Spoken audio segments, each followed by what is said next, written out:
கவி உனக்கு கறி மீன் முட்டை அதான் தெரியும் அவனுக்கு. சமைச்சார் இருக்கும்போது இந்த மாதிரி வாசனத்தை சொல்லணும். சோள ஏறி போகும் உள்ள.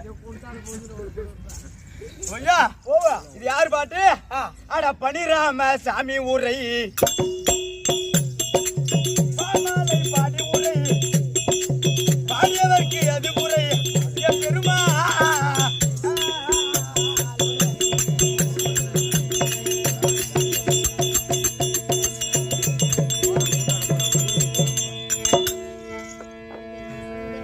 இப்படி எல்லாம் இருந்து இப்ப குடும்பத்துல சந்தோஷமா இருக்கும் இருக்கீங்க.